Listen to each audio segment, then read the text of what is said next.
Hey, what's up again everyone, and this is Figma number 210, Casca from Berserk.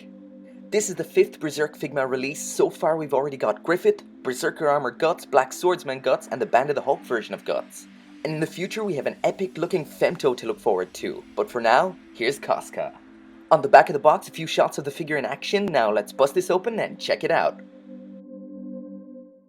I like this inner contrasting box section they have going on here. I hope they keep this up, it looks awesome. My initial impressions of this figure is it's not the strongest addition to the current available lineup.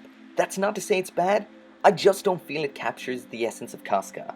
I'm a massive Berserk fan, so I'm probably just particularly picky about this. Her skin just isn't dark enough, the face is goofy looking, and it really doesn't capture her strength and fierce stare.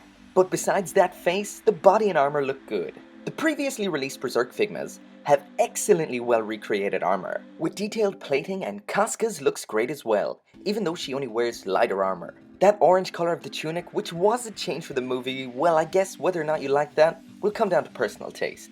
But seriously, that face, it's terrible. The pre-production shots looked much better, much better. I actually feel ripped off. I mean, look at that spud of a head. What a letdown. Not par for the course for a Figma. But anyway, a closer look at some of the detailing on the costume and it really does look good.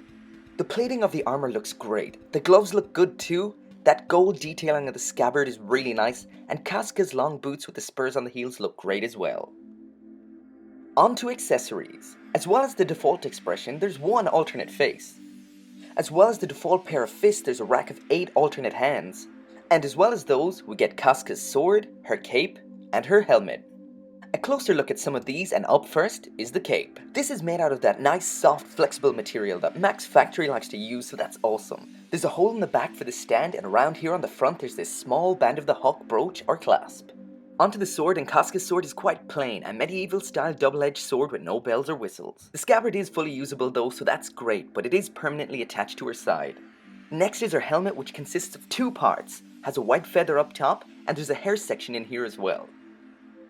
The top part of the helmet can be removed quite easily, and this hair section in here can either be removed entirely or you can just pull off the front part to attach a face in here.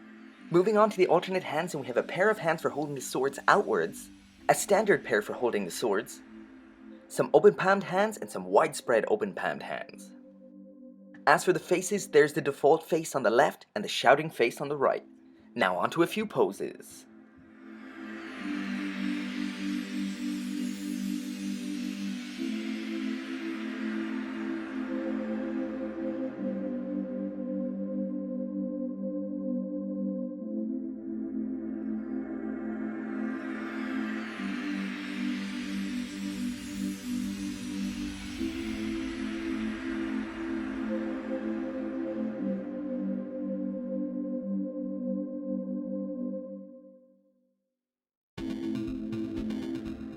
On to quality, and for the most part this figure is pretty good.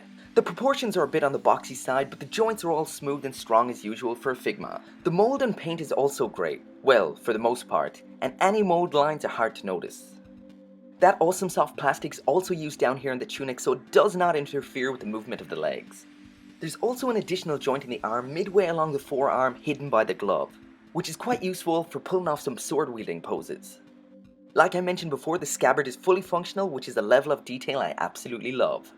Also, the boots are painted in a patchy dry brush type style that gives them a nice leather look too. But there are a few too many negative aspects here than I would like to see. For one, the paint on the arms up here is a different shade of orange than the soft material down here, as well as the arm joints. And there is a very noticeable paint error on the arm here.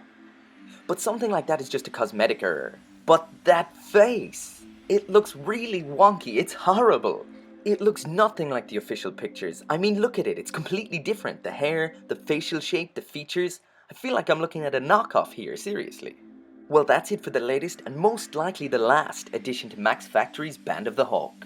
This is not the strongest addition to the lineup by a long shot. Sure, the joints are smooth and strong, the articulation is great, and in general the paintwork is top notch. But they failed what could be considered the most important part of a figure, the face. I know I ranted about it through the entire review, so I'll just leave it at saying it's pretty bad. The shouting face is probably the best option, and from a distance, a long distance, it looks okay. It also doesn't come with many accessories and is still pretty much the average Figma price. So if you're a massive Berserk fan, by all means pick it up. It's a great figure by figure standards, just not by Figma standards. It's probably the best you'll get of Casca, but it's not what she deserves. And I would love to know if everyone's Casca has a crappy face like this one, or did I just pull the short straw? So let me know in the comments. So thank you very much again for watching, come back again for more Figma reviews.